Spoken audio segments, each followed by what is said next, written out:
A 95 meses en una cárcel federal fue condenado un hombre identificado por las autoridades como Javier González, de 50 años. Nada más, perdón, Javier Hernández. Aquí está. A 95 años de cárcel en una prisión federal fue condenado Javier Hernández, un hombre de 50 años de edad, residente en Miami Beach, nada más y nada menos que al tráfico de migrantes cubanos. Un hombre que era parte de una peligrosa banda. Robaban los botes, los barcos en el territorio de los Estados Unidos, lo enviaban a México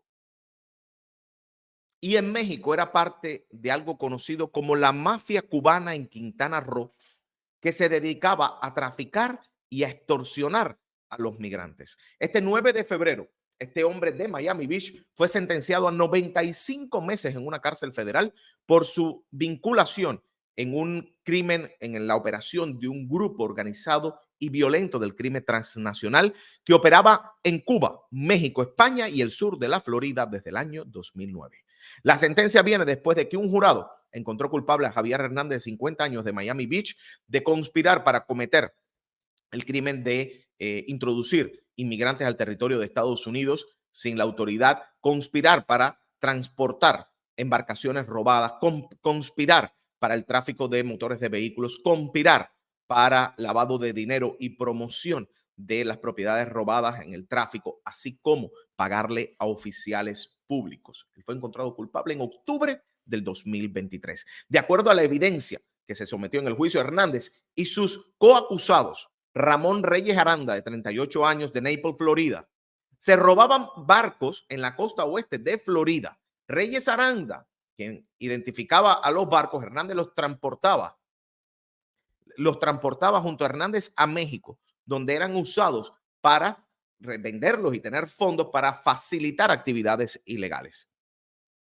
Reyes Aranda se declaró culpable de participar en lavado de dinero y conspirar para promover estas propiedades robadas y también pagarles oficiales públicos. Las propiedades robadas, estos barcos, o sea, aquí lo vemos, eran transportados a México por los cómplices, quienes los usaban para facilitar y promover las actividades. Por ejemplo, según la evidencia que se sometió en el juicio, dice que transportaban a los vehículos a México, que se los entregaban a oficiales mexicanos para que se hicieran lo de la vista gorda y la organización pudiera seguir haciendo sus actividades del tráfico ilegal de los migrantes sin interferencia de las autoridades, lo cual nos habla también de la gran corrupción que hay en México. Esta extensa operación multinacional liderada por autoridades americanas y mexicanas, pues se formó para combatir las actividades violentas del crimen organizado de un grupo conocido en México como la mafia cubana de Quintana Roo.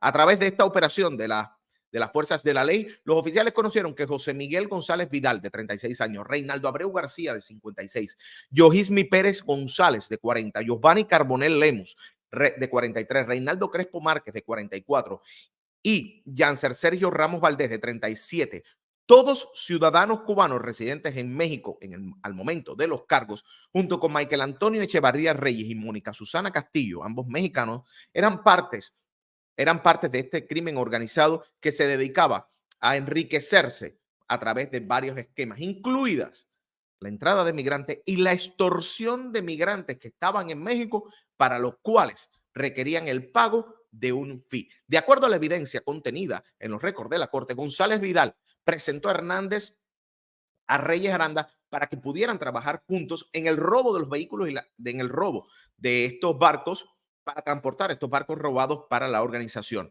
Ambos, Hernández y Reyes, eran pagados por González Vidal y otros integrantes para que llevaran estos vehículos, estos botes robados. Los miembros de esta extorsión, dice que cuando tenían al migrante contactaban a sus familiares aquí y que les demandaban hasta $10,000, $10,000 para liberarlos. Los hombres contactaban a los familiares de la víctima, algunos de ellos aquí en Miami, y los amenazaban con torturarlos, con matarlos de hambre y con matarlos si los los familiares se rehusaban a pagar. Si las víctimas pagaban, la organización entonces los liberaban, los familiares de la víctima pagaban, liberaban a la víctima y los enviaban en autobús hasta la frontera con instrucciones de buscar asilo político. Las víctimas que no eran capaces de que sus familiares pagaban, los golpeaban, los amenazaban con cuchillos, pistolas e incluso le daban con pistolas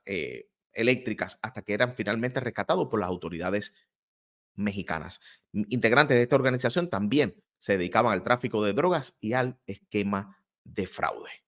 Así que aquí tenemos todo cómo las autoridades norteamericanas pues desmantelaron parte de esta banda conocida como la mafia cubana en Quintana Roo, que se dedicaba a robar botes en Florida, luego los enviaban a México, tenían a migrantes cubanos en México a los cuales torturaban o amenazaban con torturarlos si sus familiares no pagaban estos $10,000 y evidentemente un caso aterrador que nos demuestra cómo operan todas estas bandas del crimen organizado y muchos de ellos, yo sé, aunque no se menciona aquí, según información que he recibido, usaban esos propios botes para buscar a los cubanos a la isla, sacarlos desde la isla, lo tenían encerrados en México y luego le exigían a sus familiares el pago de un rescate. Así tienen cómo va esa situación. Y bueno, quería hablar de cómo esta persona de cubano, de este crimen organizado, fue condenado a 95 meses. Se robaban los botes aquí en el sur de Florida, se los llevaban a México y luego extorsionaban, amenazaban, incluso, sabe Dios, lo que eran capaces de hacer con esos migrantes que caían en sus manos. Parte de la realidad que también hay que contarla. ¿Cuáles son las probabilidades para los que esperan CBP One en México? Cuando te refieres a probabilidades, ¿a qué te refieres? La probabilidad de entrar, a la probabilidad que te llegue la cita. Eso es Loret de Mola, 95 meses es muy poco, estoy de acuerdo contigo. Yo estoy de acuerdo contigo en ese punto. Personas que son capaces de hacer eso no deberían ver nuevamente la libertad. Esos son aproximadamente 8 años de cárcel. Muy poca sentencia, pero gracias a Dios los agarraron. Buenas tardes, Daniel, desde Michigan. Gracias por tu trabajo, pero el parol mío del 14 de enero todavía nada. Yo sé, Yanelis, mi esposo tiene I-385, le aplicó para el asilo y lleva más de un año en los Estados Unidos. Puede aplicar a la ley de ajuste cubano. Saludos desde Cuba. ¿Con qué documento entró, Yanelis? Acuérdate que para aplicar a la ley de ajuste cubano, lo más importante es conocer cuál fue la documentación con la que entraste. Hola, estoy en España. Al llegarme el parol es recomendable entrar por Houston, Texas, después que le han negado la entrada a varias personas, pero yo creo que las personas que le han sido negadas o han tenido algún tipo de problema con la entrada en Houston, Texas, han sido personas que estaban ilegales en México. Entonces, no es tu caso, tú estás en España. Hola Daniel, soy 220A sin fecha de corte, entré en el 2021, no pude abrir asilo, ya solicité mi residencia. No tener asilo me afecta, no te afecta para la residencia. Evidentemente, lo que te podría afectar es el I-220A si se considera o no una entrada tras inspección, pero que no apliques al asilo no te afecta para el tema de la residencia.